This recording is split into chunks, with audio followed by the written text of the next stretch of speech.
Hello बच्चों, आप सभी का स्वागत है आपके अपने यूट्यूब चैनल स्टूडेंट्स लाइव में। तो बच्चों, आपके द्वारा कुछ क्वेश्चंस पूछे गए थे, तो उन क्वेश्चंस के आज हम लोग आंसर्स को जानेंगे। जैसा कि आपने थंबनेल में भी देखा, कुछ क्वेश्चंस आपको थंबनेल में दिख चुका है और भी कुछ एक्स्ट्रा क्वेश्चंस है। उन क्वेश्चंस के भी आंसर्स को आज मैं आप लोग को दूंगा। तो चलिए वीडियो शुरू करते हैं। डाउटनेट पर होगा अब सभी मैथ्स, केमिस्ट्री, फिजिक्स और बायोलॉजी डाउट्स का सफाया। बस अपने क्वेश्चंस की फोटो खींचो, उसे क्रॉप करो और उसे सबमिट करो और बस 3 सेकंड के अंदर उसका वीडियो सॉल्यूशन पाओ। क्लास 6 से लेके 12 नीट, IIT, जेई मेंस और एडवांस लेवल तक आज ही डाउनलोड करें डाउटनेट ऐप को। किसी क्वेश्चन में डाउट हो तो डाउटनेट इंस्टॉल करें। लिंक वीडियो के डिस्क्रिप्शन और कमेंट बॉक्स में दिया हुआ है। और इसका खासियत है कि इसका एक व्हाट्सअप नंबर भी है। किसी भी क्वेश्चन को क्रॉप करो और उसे व्हाट्सएप पर सेंड करो और सिर्फ 3 सेकंड के अंदर वीडियो का सॉल्यूशन पाओ। तो अभी डाउनलोड करें, लिंक वीडियो के डिस्क्रिप्शन पे दिया हुआ है। तो बच्चों, सबसे पहला जो क्वेश्चन है वो ये है कि रिजल्ट कब आएगा। क्या जून में ही रिजल्ट निकल जाएगा? अभी जून चल रहा है, तो क्या जून तक रिजल्ट निकल जाएगा? तो बच्चों, यहाँ पे मैं आप लोग को बता दूं कि जून में रिजल्ट निकलेगा, इसकी चांसेस 1% है। मतलब ना के बराबर है कि जून में ही रिजल्ट निकलेगा। रिजल्ट जो है बच्चों हम लोग का CBSE बोर्ड क्लास 10th का और 12th का, पहले 12th का जो है रिजल्ट निकलेगा जुलाई का लास्ट वीक में निकलने का सबसे ज्यादा चांसेस है, 25 तारीख के बाद। और 10th का आप लोग का अगस्त का पहला वीक में, यानी 1 से 5 के बीच में जो है 10th का निकल जाएगा। तो यहाँ पे हम लोग कह सकते हैं कि क्लास 10th या फिर 12th का अगर हम बात करें तो 25 जुलाई से 5 अगस्त तक दोनों का 100% है कि रिजल्ट निकाल दिया जाएगा। तो ये हो गया पहला क्वेश्चन का आंसर कि रिजल्ट कब निकलेगा। क्वेश्चन जो कि आपके द्वारा पूछा गया है वो ये है कि कॉपियों का चेकिंग कितना हुआ है।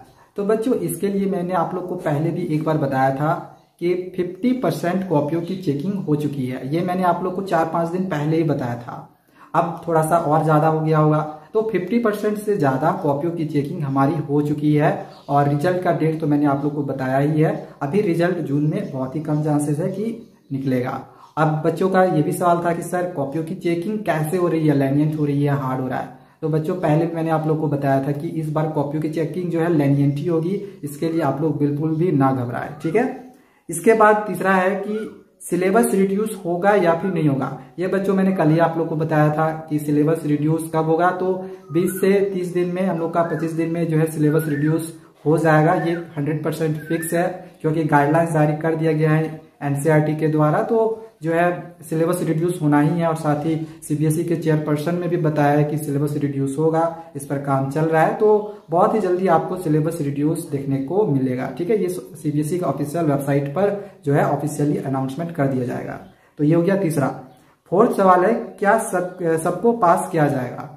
अब बच्चों देखो, सबको पास करने का मतलब क्या हो गया कि अब क्या कॉपी में कुछ नहीं लिखोगे तो क्या फिर भी आपको पास कर दिया जाएगा? तो ऐसा तो नहीं होगा कि आपने कुछ भी नहीं लिखा है, पूरा कॉपी ब्लैंक करके आए फिर भी आपको पास कर दिया जाए, ऐसा तो नहीं होगा। लेकिन अगर आपने कुछ भी लिखा है, कुछ टॉपिक से रिलेटेड जो भी आपने आंसर लिखा है, क्वेश्चंस का टॉपिक से रिलेटेड अगर आपने आंसर्स लिखे हैं, तो डेफिनेटली 100% है कि आप लोग के मार्क्स मिलेंगे। और ऐसे कंडीशन पे जो है आप लोग को पास जरूर किया जाएगा। और मुझे ऐसा लगता है कि इस बार जो है पासिंग का जो परसेंटेज है वो ज्यादा होना भी चाहिए, ठीक है। तो ये हो गया। पांचवा जो हम लोग का सवाल है वो ये है कि सिलेबस रिड्यूस होने से एडवांटेज है या फिर डिसएडवांटेज। ये बहुत सारे लोगों का ये क्वेश्चन था कि सिलेबस रिड्यूस होगा, एडवांटेज होगा हमारा या फिर डिसएडवांटेज होगा। अगर हम एग्जाम के नजरिए से देखें तो ये हमारे लिए एडवांटेज है कि चलो हमें कम पढ़ना पड़ेगा। लेकिन कहीं ना कहीं हम लोग कह सकते हैं कि इससे हमारा डिसएडवांटेज भी है कि कुछ चैप्टर्स के हमें नॉलेज नहीं मिलेंगे, कि हम वो चैप्टर नहीं पढ़ पाए, ठीक है। तो आगे हो सकता है कि 11th 12th में जाके आपको दिक्कत हो कि आपने तो वो चैप्टर 10th में पढ़ा ही नहीं, तो फिर 11th और 12th में आप लोग को दिक्कत हो सकता है। या फिर हो सकता है कि 11th और 12th में उस चैप्टर्स को रिमूव कर दिया जाए, जो कि आगे चल के जब आप हो सकता है ग्रेजुएशन करो तो उस टाइम आपको दिक्कत हो, क्योंकि आपने 12th में वो चैप्टर नहीं पढ़ा। तो थोड़ी सी डिसएडवांटेज भी है, कुछ एडवांटेज भी है। एग्जामिनेशन पॉइंट ऑफ व्यू से देखे तो हमें पढ़ना कम पड़ेगा, तो एडवांटेज है। और अगर हम देखें ओवरऑल अगर देखें तो डिसएडवांटेज है। लेकिन अगर मेरी माने तो सिलेबस रिड्यूस अगर होता है तो हमारे लिए डिसएडवांटेज ही रहेगा, ठीक है, क्योंकि हमारे लिए चैप्टर्स को पढ़ना जरूरी है। और साथ ही बच्चों, अगर नहीं भी सिलेबस रिड्यूस होता है तो ये भी हमारे लिए डिसएडवांटेज है, क्योंकि स्कूल अभी तो खुल नहीं रहा है। 15 अगस्त के बाद स्कूल खुलेगा, ये मैंने आप लोगों को कल ही बताया है। तो अभी जो ऑनलाइन क्लासेस हमारी चल रही है वो भी उतनी अच्छी से नहीं चल पा रही है। तो इससे क्या हो रहा है कि हम चैप्टर्स को अच्छे से समझ नहीं पा रहे हैं। फिर तैयारी के लिए हमारे पास जो है समय कम रहेगा और इतने सारे सिलेबस है, सारे चैप्टर्स को पढ़ना है, तो इससे हो सकता है कि हमारे मार्क्स भी थोड़े से कम हो जाए। तो एक तरफ से हम लोग देख रहे हैं कि यहाँ पे डिसएडवांटेज भी हो जा रहा है, सिलेबस रिड्यूस होना भी चाहिए। तो मैं ये चाहता हूँ कि सीबीएसई जो है सिलेबस भी कुछ ऐसे चैप्टर्स को रिमूव करे जो कि आगे चल के उसकी जरूरत ना पड़े। कुछ ऐसे चैप्टर्स को रिमूव करे ताकि बच्चों को ज्यादा डिसएडवांटेज ना मिले। ठीक है, तो बस यही था कि 5 क्वेश्चंस जो कि मैंने लिए हुए थे। और भी बच्चों के क्वेश्चन थे और भी मैं आप लोग को इसी तरह से बताते रहूंगा जो भी क्वेश्चंस आपके द्वारा पूछा जाएगा।